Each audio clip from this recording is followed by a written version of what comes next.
Inevitably in the United States, half of us have 4 seasons a year. That means during wintertime, a lot of us have ice on the ground and water freezes, creating massive problems for our pumps, our plumbing, our soft wash pumps, everything on a pressure washing rig, because our main ingredient is what? Water. When water turns to ice, it swells.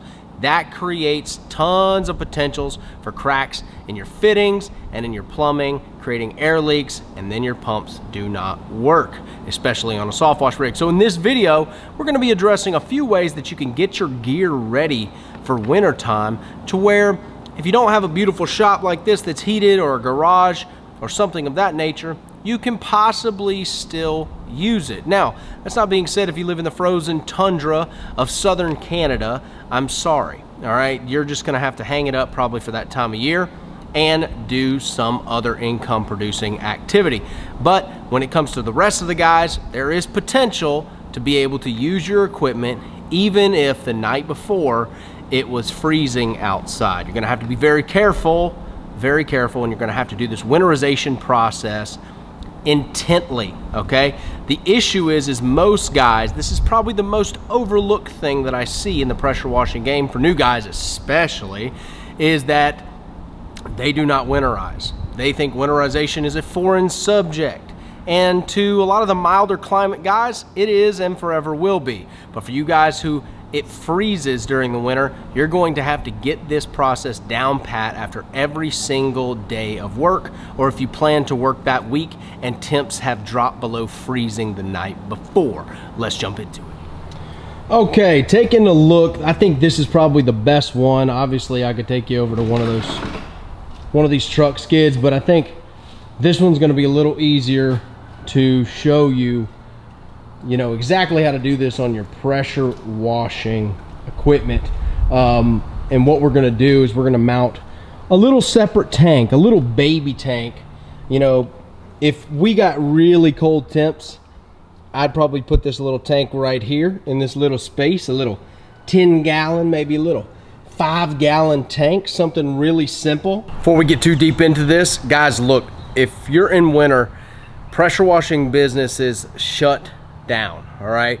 Especially if it's, icy. Florida, not so much. A lot of the super southern states, even like Louisiana, some parts of Alabama, still kind of gets cold. Some nights below freezing, but majority of the time they can work.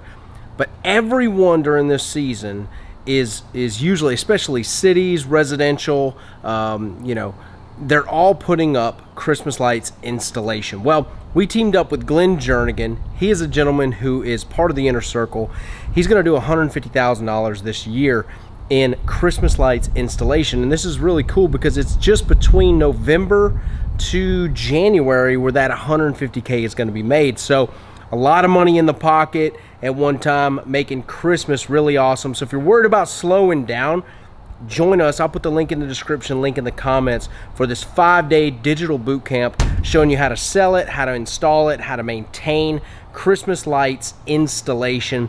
This guy has it down pat, and obviously because probably about a third of his income is going to be on Christmas lights alone, and it's in the slow season. It's an excellent thing to supplement your income to where your wash business is alive and well come March and the wash season starts back up. I'll put the link in the description, link in the comments.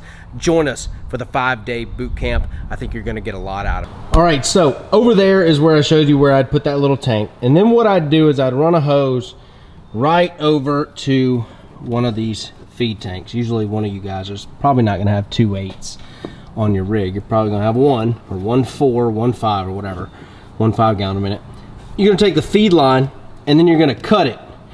And then you're gonna put a 90-degree ball valve right here, and you're gonna put a 90-degree in the hose going to your winterization tank, okay? And what you're going to do is you're gonna plumb it all up with your fittings, all right? And then you're going to, when you wanna winterize, you're gonna shut off the 90-degree ball valve here and open the tank to your winterization kit.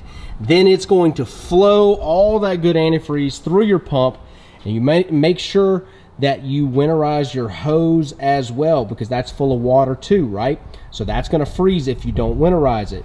What you do is you take the hose and you're gonna put it back into the winterization tank. So it creates circulation, right? You're not losing any of that antifreeze. That's why you need a little baby small tank for this. You don't need a big tank because you're not gonna be wasting anything, right? Once you winterize it, all you gotta do, roll your hose reel back up, shut off the winterization 90, turn back on your regular water, and make sure that your tank, I hate this, but you can fill it all the way up to the top at night or at the customer's job site, as long as it's not too heavy and causing you problems in your truck, because another 275 gallons or however much you're running is a lot more difficult to freeze than a small amount like this. With something like this, you're probably gonna have a sheet of ice on top, and it's iffy if it's going to with water flowing down on top of it, it's iffy if it's going to basically defrost, right? So that's how you would set that up. We don't need these things down here in Alabama, so that's why there's not one on this rig, but that's what you would do. A small little 10-gallon tank over there, feed it in 90, open your 90 up, let it flow through your pump, through the hose, back into the winterization tank, and then you can shut it down, open it up in the morning, and you should be good. Another little rogue deal, if you're going to use it like this, you're going to go through a lot of washer fluid. Some guys use antifreeze, some guys use washer fluid, but if you're going to put it in here, I would use washer fluid. Put about 2 to 3 gallons in that, and that should keep it from freezing.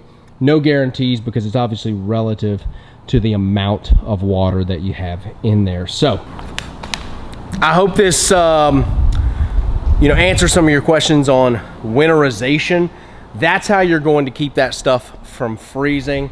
When it comes to your water hoses and stuff like that, it's going to be really hard to winterize that stuff. Really what we're trying to protect is the pump from swell. We're also trying to protect the fittings in our in all of our plumbing up there, because the fittings, especially those banjo filters, if they swell up, they will crack. I mean, every season, even if I winterize, it seems like I'm going through a banjo filter. It cracks down the seam where the mold connects, and those things just leak. Sometimes they crack at the fitting, and then it just leaks like hell. So you're gonna be going through some fittings. Wintertime is not fun when it comes to plumbing issues with pressure washers or soft washers, but that's essentially how you would winterize that. That's how I do it. There's probably a few other ways out there, but that's how I would do it. Create a little mini tank, and then put your plumbing in a 90-90, open it up, and run that antifreeze through that pump and through the hose and back directly into the antifreeze tank, so you're not losing any. I hope you guys got a lot out of this video. Quick little video, but maybe it can help you with your freeze and thaw when it comes to your equipment in the winter. Like this video, subscribe. I'll see you guys in the Christmas Light Boot Camp. Let's go, baby.